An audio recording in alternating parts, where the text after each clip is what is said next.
Can people with ADHD be hypnotized? Well, that's exactly what we're going to find out in today's video.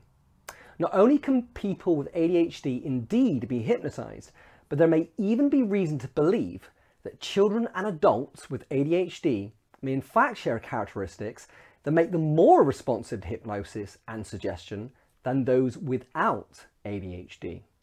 Furthermore, taking a look at ADHD from the perspective of hypnosis, suggestion, and subconscious mind may help us not only understand ADHD in more depth, but also learn more about how to manage and even master this challenging condition. Anyway, nice to meet you. And if you don't know already, my name is Jamie Vasilian, the Hypnosis for ADHD specialist. And I'm on a mission to help bring to your attention the power of hypnosis. Not only do I work with children and adults who have ADHD using hypnosis to help create positive change, but I also used it myself and continue to use it as a key tool to help me not only overcome depression and ADHD, but also to generally improve my life. Because people with ADHD are said to have difficulty focusing and concentrating, it is often assumed that people with ADHD cannot be hypnotized. However, this fails to take into account the fact that people with ADHD, despite the label attention deficit, in fact have no problems focusing whatsoever. Instead of attention deficit, ADHD is more accurately understood as attentional variability or inconsistency. People with ADHD have issues regulating attention, not attention per se. In other words, people with ADHD tend to focus on something when they are interested and motivated by it. But when they're not interested, there's no focus at all. In fact, they can often activate one of the ADHD superpowers called hyperfocus, where they can focus for hours on a topic when motivated to do so, although that can cause just as many problems as not being able to focus. So anyway, the truth about hypnosis and ADHD is that both children and adults with ADHD, on or off medication, can indeed be hypnotized if they are interested and motivated by the process and wish to experience positive change. There are various ways that a good ADHD hypnotherapist can make hypnosis captivating for children and adults with ADHD. Spend shorter periods of time in hypnosis. Chunk it down into some time talking and playing, followed by short hypnosis, followed by more talking and playing. There is also reason to believe that this approach may in fact be superior, especially for ADHD clients, than one long hypnosis session. Allow fidgeting and movement during hypnosis, and don't make an issue out of movement. Increase the amount of physical hypnosis. For example, do hypnosis standing up or an induction involving more physical movement. Appeal to the child or adult's interests and beliefs and motivations, and make sure to incorporate these into the actual hypnosis session. For example, if they like beaches, then imagine going to a beach. Or if they like motorbikes, they can focus on that. Hypnotize the ADHD individual using a faster, more energetic hypnotic voice than usual. Experiment with both slow hypnosis and fast hypnosis.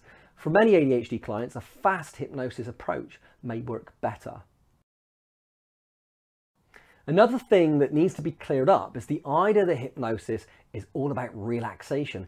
And because people with ADHD cannot relax, then they cannot benefit from hypnosis, right? Wrong. What needs to be understood is that there are different types of hypnotic categories. There's slow trance. This tends to be more about relaxation and is used more in therapy. And then there is fast trance. This is more like what you would see on a stage show, hypnotizing someone fast and using more physical based hypnosis. And by the way, fast trance isn't necessarily relaxing. So hypnosis can be hypnosis without relaxation. In the case of ADHD hypnosis, I use a mixture of both, depending on the client, both fast and slow trance. And especially incorporate a lot of fast trance and more hypnotic games and demos, like in a stage show or an entertainment type setting for children. I do this because children with ADHD need more movement than most, and also because it makes the sessions more exciting and interesting and makes them seem magical, and that helps to keep them motivated and captivated. If you were to see some of my ADHD clients in a fast trance, you would see them wriggling, opening their eyes, sometimes even acting out their imagination or getting up and walking around. You might be mistaken for thinking that they were not hypnotized or relaxed enough. But the reality is, Everyone can be hypnotized, young or old, ADHD or not, when you find the way that works for them. The trick to all good hypnotherapy is to be flexible, open-minded, and to motivate. I've always believed that where there's a will, there's a way. And so in the case of hypnotherapy, if you're flexible, there's nothing to stop anyone from being hypnotized successfully. And you should never assume what hypnosis for one person would be the same for another, or what is hypnosis for a neurotypical should be the same for a neurodivergent. After all, we are all different. So myself and other ADHD hypnotherapists, we know that people with ADHD can indeed respond to hypnosis. And there are plenty of children and adults with ADHD who have benefited greatly from this approach. But what does the scientific research say? Well, researcher Marit Verta, PhD from the Institute of Behavioral Sciences at the University of Helsinki, has conducted a number of small but promising pilot studies to try and answer the question, can people with ADHD be hypnotized and benefit from it? In her 2010 study, results indicated that adults with ADHD could indeed benefit from ADHD hypnotherapy. And in a 2015 study, it was revealed that adults with ADHD were equally suggestible as those without, and could indeed improve their attention as well as other cognitive abilities with the help of hypnotic suggestion alone. The only significant difference between the two groups was that the adults with ADHD seemed to have less stamina. But as was explained earlier, this need not be an issue. ADHD hypnotherapists like myself, we overcome this through various adjustments, such as by breaking up the normal 20-30 minute hypnosis session down into 2 10 or 15 minute hypnotic blocks during a single session. In 2014, a further study was conducted comparing a treatment modality, CBT, or cognitive behavioral therapy, against hypnosis. Now, CBT already had good scientific acceptance and plenty of studies for ADHD. But the results of this study were promising indeed for hypnosis, because after a 6-month follow-up, ADHD hypnosis was shown to significantly outperform CBT. Now, for me as a hypnotherapist, this isn't surprising. After all, CBT works primarily by conscious means, but hypnosis primarily works through the subconscious mind. And if, as neuroscientists and hypnotherapists like me claim, the mind is primarily subconscious from 90 to 99%, then it makes sense that working at the subconscious level would be more powerful than merely working at the conscious level alone. Meanwhile, another small but promising study was conducted by researchers from Hadassah Hebrew University Medical Center in Jerusalem in 2015. Like the research by Marita Verta et al. Shared earlier, they found that there was no difference in hypnotizability between those with and without ADHD. In addition, they found that if someone with ADHD was low hypnotizable, that methylphenidate medication could improve hypnotizability. Now, my experience as a hypnotherapist has been that, whilst medication can help some clients to focus better in sessions, nonetheless, they do not need it to be hypnotized. They tend to respond very well.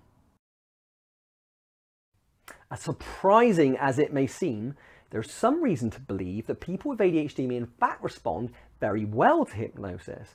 They may even respond better than average. To quote Tracy Stein, PhD, in her report in Psychology Today, hypnosis involves attending to hypnotic suggestions, and it would seem logical that those with ADHD would have greater difficulty paying attention to them. Yet, some research has shown that people with ADHD are in fact more hypnotizable and trance-prone than average despite challenges with focus.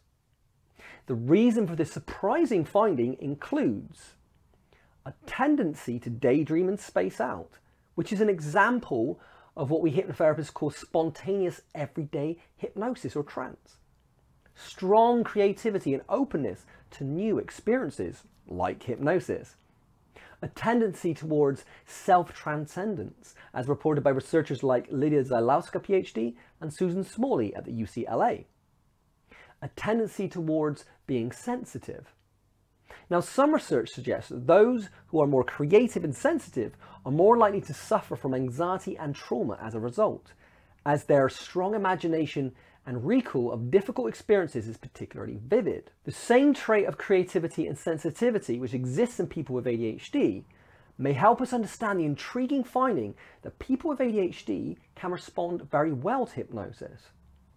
Even though someone with ADHD may have less stamina for a long hypnosis session, nonetheless, these traits more than make up for that.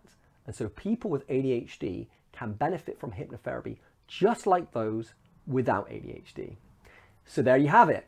I hope you found today's video useful and that you're inspired to find out more about ADHD hypnotherapy. Please show your support by liking this video, sharing it, or leaving me a comment down below. If you want to stay informed, be sure to subscribe to my YouTube channel, and you might also be interested in signing up to my mailing list in return for a free hypnosis recording called Quickly Relax. You can find a link to that in the description to this video down below. Anyway, you've been listening to me, Jamie Vasilian, the Hypnosis for ADHD specialist, helping you or your child learn to manage and even master your ADHD for the better. Until next time, bye for now.